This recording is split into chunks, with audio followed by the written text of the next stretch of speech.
Kalau orang kaya yang datang kepada Muhammad, sigap dia. Tadi ya belum tentu benar gitu. Menurut Al-Quran, Muhammad mata duitan nggak? Enggak. Oke, coba buka surat Abasa. Surat apa? Abasa. Surat Abasa. Ayat berapa, Bang? Kita mulai dari ayat pertama sampai ayat yang ke-7. Surat Abasa. Abasa wa tawalla, coba.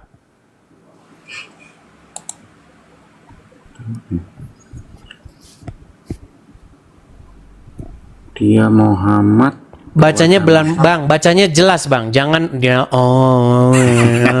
jangan gitu bacanya. Itu Coba baca jelas, tegas gitu loh. artinya ya. Ya. Dia Muhammad berwajah masam dan berpaling. Ini. Stop. Di situ dikatakan dia, maksudnya Muhammad, bermuka masam dan berpaling. Mukanya sepet, muram durja mukanya, tidak menunjukkan wajah keenakan.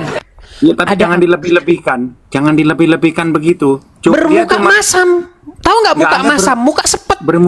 bermuram durjanya nggak ada tadi. Bang, kalau muka masam itu gimana, Bang? Muka masam. Ya sudah, bermuka masam doang, selesai. Udah, lanjutkan. Apa sebabnya dia bermuka masam? Silakan.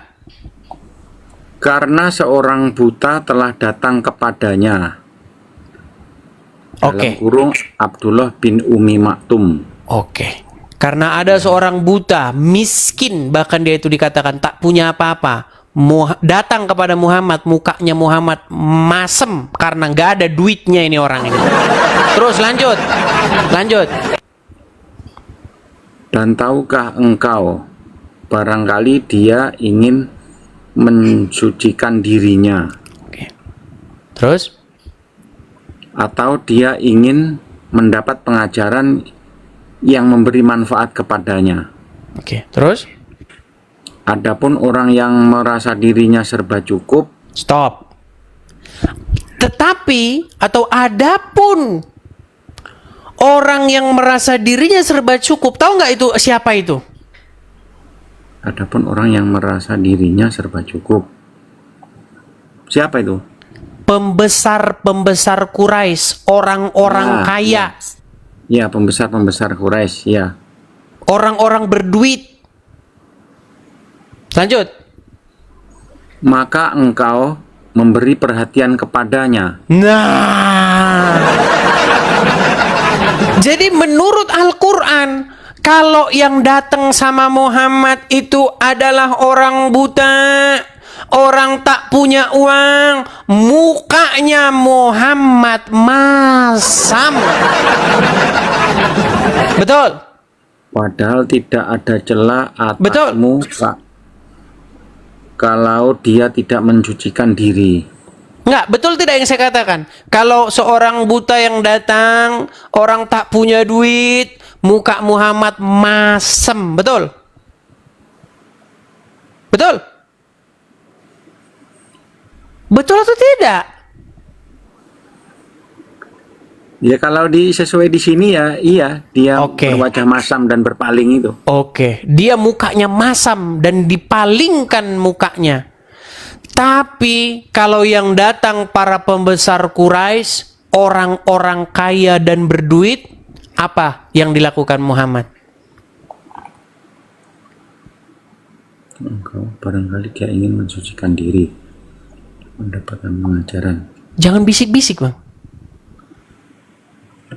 Ya nggak tahu itu. Aku kurang mempelajari ini.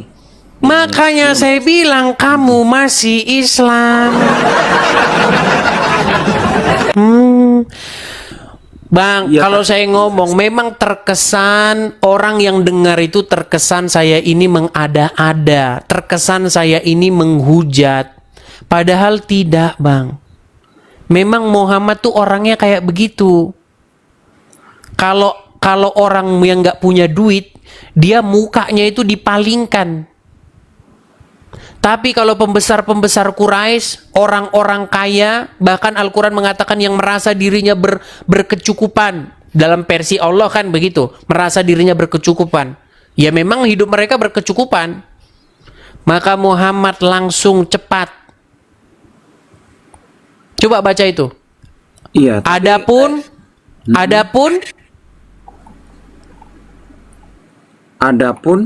orang yang merasa dirinya serba cukup, pembesar-pembesar Quraisy, maka engkau memberi perhatian kepadanya. iya, langsung. Nah, Itu ini bertolak belakang dengan Tuhan Yesus, Bang. Ya maksudnya ini aku baru tahu ini gitu loh. Mungkin bisa dipercaya apa enggak ini? Itu Al-Quran, kok bisa dipercaya? Al-Quran, itu Al-Quran. Ya, coba nanti aku tanyakan dulu lah ke yang ngerti. Iya, ada tafsir-tafsirnya di situ, baca saja. Sangat bertolak belakang dengan Tuhan Yesus. Ketika Tuhan Yesus menghadapi orang-orang ahli-ahli Taurat, pemuka-pemuka agama, dikecamnya mereka. Bahkan dikatakan mereka itu perampok katanya. Enggak ada yang ngomong perampok.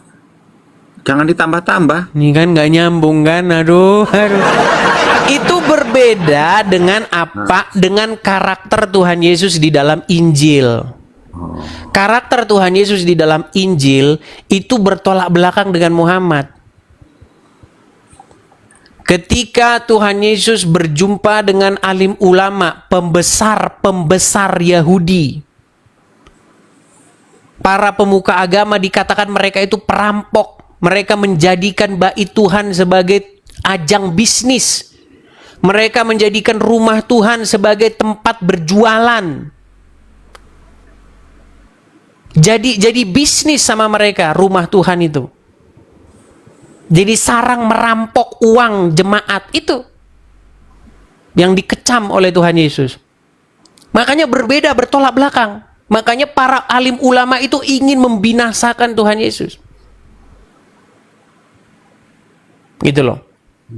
Ketika ada seorang memberikan persembahan, ada seorang janda tua yang hanya memberikan persembahan berapa? 2 peser atau bagaimana itu? Mata uang yang paling kecil itu kalau tidak salah. Apa kata Tuhan Yesus? Perempuan ini memberikan lebih banyak daripada semua orang, katanya. Kenapa kok bisa Tuhan Yesus mengatakan begitu? Dia memberikan sesuatu dari kekurangannya. Orang lain memberikan dari kelimpahannya. Sementara perempuan ini, dia memberikan dari kekurangannya. Luar biasa. Ya kan? Dikatakan itu pemberian yang terbanyak yang dilihat oleh Tuhan Yesus. Beda. Dan Tuhan Yesus selalu dia ngobrol dengan orang-orang pinggiran, orang-orang yang tercampakkan. Berbahagialah kamu yang miskin, katanya. Tuh, ketika Tuhan Yesus di masyarakat, makanya Tuhan Yesus itu disenangi oleh orang-orang kelas bawah. Sebagian juga kelas atas menyukai dia. Beda dengan Muhammad. Kalau Muhammad ada orang buta, buang muka dia. Kalau kata lagu slang, papa mamamu tolakkan pinggang dan berkata, kamu jangan datang lagi ke sini ya. Framing namanya. Tuh kok framing? Memang begitu. Ketika Muhammad merespon orang buta, memang itu kata Quran. Kok kata saya? Ketika Tuhan Yesus merespon orang buta, ada orang buta. Ketika Tuhan Yesus sedang lewat, ada seorang pengemis buta. Ketika Tuhan Yesus lewat, apa yang terjadi? Ada keributan apa katanya? Ada apa kok ribut-ribut? Orang-orang berkata, Mesias anak Daud sedang lewat katanya. Lari dia. Tuhan katanya, Mesias anak Daud katanya. Dihampiri, didatangi oleh Tuhan Yesus. Apa yang mau supaya aku perbuat kepadamu? Kata orang buta itu, aku mau melihat lagi. Disembuhkan oleh Tuhan Yesus dan dia bisa melihat. Luar biasa. Makanya orang datang kepada Tuhan Yesus. Ini yang saya bawa kepada kalian, wahai orang Islam. Ya, masalahnya datang bukan itu. Kepada Tuhan Yesus. Masalahnya Yesus itu tuh bukan Tuhan, dia itu utusan gitu loh. Kalau di kepercayaan saya gitu. Itu jadi masalahnya. Jadi gini. Masalahnya kamu belum ninggalin Muhammad. Kalau kamu belum ninggalin Muhammad, kamu masih tidak waras. Enggak, yang dikatakan Bang Edis itu kayak dia apa suka kepada orang yang nggak punya, terus menyembuhkan orang buta, terus menghidupkan orang mati, itu memang semuanya ya memang benar gitu loh. Cuman dia itu tuh bukan Tuhan gitu loh. Utusan, wakil dari Bang, yang bilang Yesus itu adalah sang Bapa itu sendiri siapa? Memang Yesus itu memang diutus oleh Bapa di sorga. Yesus itu utusan, memang utusan Bapa di sorga. Yesus berkali-kali mengatakan, aku diutus. Bapa yang mengutus aku, memang iya. Cuman jangan dibaca itu saja. Baca ayat selanjutnya. Jabatan atau title-nya itu juga adalah Tuhan atau Tuan. Sama seperti Bapa, jabatannya itu Tuan atau Tuhan. Artinya apa? Artinya sang pemegang kendali.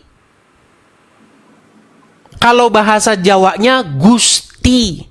Anda pakai ini kan? Anda mungkin asalnya dari Pulau Jawa atau Sunda atau apa. Orang paham lah itu Gusti itu apa. Gusti itu adalah sebuah kata yang disapakan kepada seseorang atau sesuatu yang dia itu sang pemilik otoritas. Itu ditujukan kepada Bapa di sorga. Ditujukan juga kepada sang orang-orang atau manusia yang menjabat sesuatu. Saya sudah jelaskan itu berkali-kali, tapi kalian gak nyambung-nyambung. Tapi begini saja, poinnya jangan ke situ dulu, karena itu tangga kedua. Itu tangga kedua, harus tangga nomor 1 dulu. Tangga nomor 1 itu adalah meninggalkan Muhammad. Itu tangga nomor 1. Kalau Anda masih ngikut-ngikutin Muhammad, ya selama itu Anda tidak akan bisa naik ke tangga 2. Makanya saya bilang, kita kan lihat nih 2 karakter ini. Betul? 2 karakter ini, Muhammad dan Tuhan Yesus.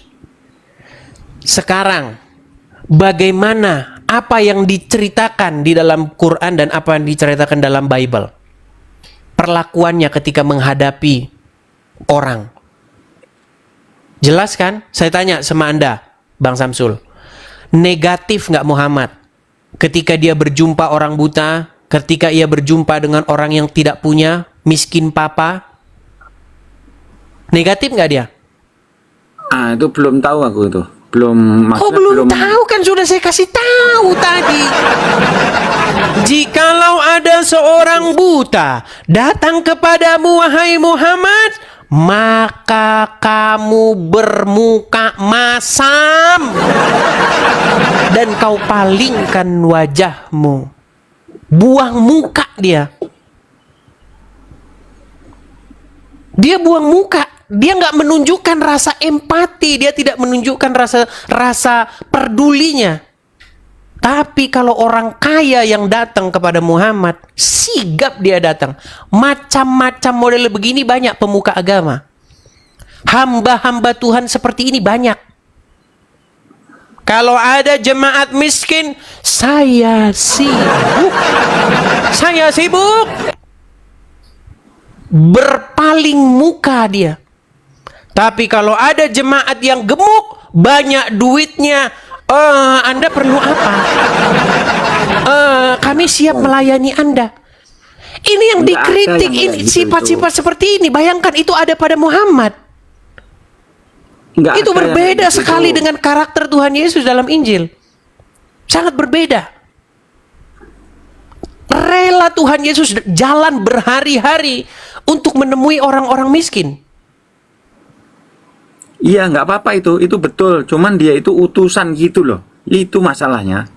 Iya, sekarang sebelum ke situ dulu saya mau tanya, apakah Anda lebih pilih mana? Anda mau pilih Tuhan Yesus atau mau pilih Muhammad? Ya Nabi Muhammad. Nah, kan belum sembuh kan? Nah, inilah beratnya di sini memang nih. Ya, mungkin pakai waktu lah. Jangan kita paksakan juga teman-teman. Dia kan juga belum tahu. melalui diskusi-diskusi semacam ini, setidak-tidaknya 1 tahun, 2 tahun, 7 tahun, bahkan 10 tahun lagi, Anda pasti akan memikirkan dan merenungkan perkataan saya ini.